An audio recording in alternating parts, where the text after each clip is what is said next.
आज हूँ कालचार अधिष्ठात्री देवी माँ हिंगुलांकर वार्षिक यात्रा। माँ आज अग्नि रूप उभा होकर भक्त मान सीधा सड़क दर्शन देती। आमर माँ जो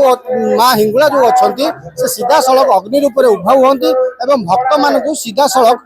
दर्शन दिखती। भक्त मैंने से नैवेद्य और जहाँ सब मनासी था सीधा सड़क माँ को अर्पण करते। तेणु माँ जो रही महिमा रही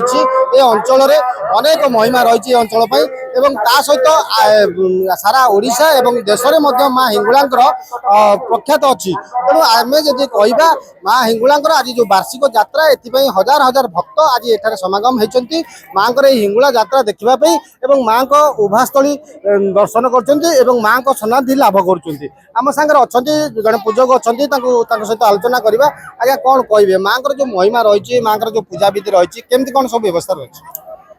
जय माँ हिंगुला माँ महिमा तो अनेक समस्ते आशीर्वाद भिक्षा लाभ करने अनेक दूर आसी भक्त मैंने माँ आशीर्वाद भिक्षा कर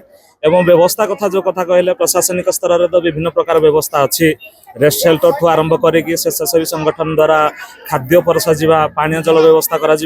से सब संगठन अच्छी। एवं माँ जो पूजा ये नवदिनात्मक यात्रा आज 11 तारीख आरंभ हो 19 तारीख में माँ यात्रा शेष हम एवं माँ यात्रा देखिपे भिड़ कि भाव रही माँ आशीर्वाद समस्ते दर्शक माने नौछंती जे माँ पाखे दुख कष्ट जनाउछंती एवं निश्चिंत भाव में माँ दुख कष्ट लाघव करेंगे। एवं एठार उपस्थित अच्छा विभिन्न पूजक सेवायत मैंने आमर अच्छा आमर पूजक भाई मैंने रही श्रद्धालु मान कि भाव में शांति श्रृंखला सहित दर्शन कराइबे एवं कि भाव में भक्त मैंने कष्ट न पाई कि श्रृंखलित भाव में दर्शन करेंगे माँ आशीर्वाद भिक्षा कर घर को लौटी जाए से दिगरे दृष्टि कर रुद्रर प्रताप आज गोटे अनुकूल परिस्थिति देखा देछि। जा हो माँ आशीर्वाद माँ करुणा अपारमय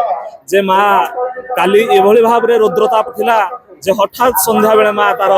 रुद्रताप को हरण करने जहाँ फल आज भक्त मान लक्ष लक्ष भक्त मान समागम होती। जदि कहवा आम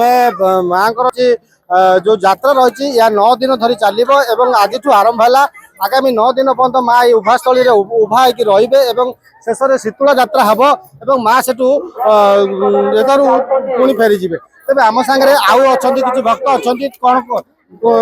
जन भक्त अच्छा कौन कहे माउसी कौन कहे आज्ञा कि माँ हिंगुलांकर कौन केम देखुं कौन भाव रही? माँ हिंगुला भल कर भिक मागू 5 वर्ष। अच्छा भिक मागुंट कौन? तेणु माँ जो रही आविर्भाव जो रही माने से भक्त मैंने आसुँच मनासुँच जहाँ मनस्कामना रोचे कहते माँ पूर्ण कर। आउ जन भक्त अच्छा सहित आलोचना करवा जे कौन कह आज्ञा जय माँ हिंगुला जय जगन्नाथ प्रभु माँ हिंगुला माँ प्रत्येक देवी माँ हिंगुला माँ ठाकुरानी प्रभु महालक्ष्मी महामाई मकनापली माँ आदि शक्ति माता प्रभु माँ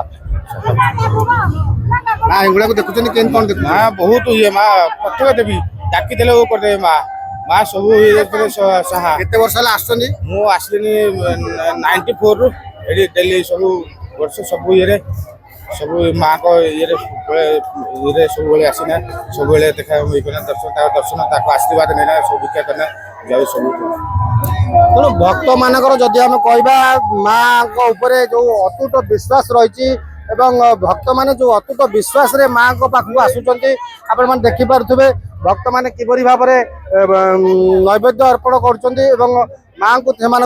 समस्त प्रकार कहते। तेणु आउ जन भक्त अच्छा आम सागर जन माँ अच्छा पचार आज्ञा केम देखुं माँ हिंगुला माँ तो अपार करुणा माँ को आज 37 वर्ष है मुझे आसूची न आसले तो छाती भर कौन हो जाऊँ मोर सका स्पाइना कड़ खराब स्वामी आसिले ड्यूटी सका लगी लगी 10टा कहले बाहर ते नहीं जी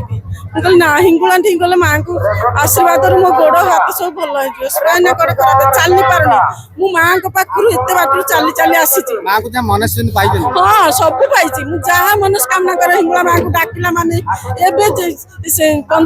तारिख कथा बहु नाती सब आसुले बैक गोटे पार्टी आसलु आसला बुलेट मद पीकिन 2 जन लोक पूरा ଆକ୍ସିଡେଣ୍ଟ ଖାଲି ଡାକିଦେଲେ ମା ହିଙ୍ଗୁଳା ରକ୍ଷା କର ମୋ ପରିବାରକୁ ସାଙ୍ଗେ ସାଙ୍ଗେ ଯେମିତି ପୁଷ୍ପବୃଷ୍ଟି କଲା ଭଳିଆ 3 ଜଣ ନାତି ନାତୁଣୀ ଯେମିତି ପୁଷ୍ପବୃଷ୍ଟି କଲା ଟେକି ଧରିଲେ ମା କିଛି ହେଇନି କାହାରି କିଛି ହେଇନି ମାଙ୍କର ମୋର ଏତିକି ଭରସା ମାଙ୍କୁ ମୋର କୋଟି କୋଟି ପ୍ରଣାମ ମୋ ପରିବାରକୁ ସହାୟ ହୁଅନ୍ତୁ ସବୁ କ୍ଷେତ୍ରରେ ମୋ ସ୍ୱାମୀ ପୁଅ ସିଏ ସବୁ ମାନିସରେ ଡ୍ୟୁଟି ତାଙ୍କୁ ଆଶୀର୍ବାଦ କରନ୍ତୁ ଏତିକି ମୋର ମାଙ୍କଠାରେ କାମନା। ଯାହା ଦେଖୁଥିଲେ ଯେ ଭକ୍ତଙ୍କର ଯୋଉ ବିଶ୍ୱାସ ରହିଛି ମାଙ୍କ ପ୍ରତି ଏବଂ ମା ଯୋଉ ଆଶିଷ ଢାଳି ଦଉଛନ୍ତି ଭକ୍ତଙ୍କୁ ତେଣୁ ଏ ଅଞ୍ଚଳରେ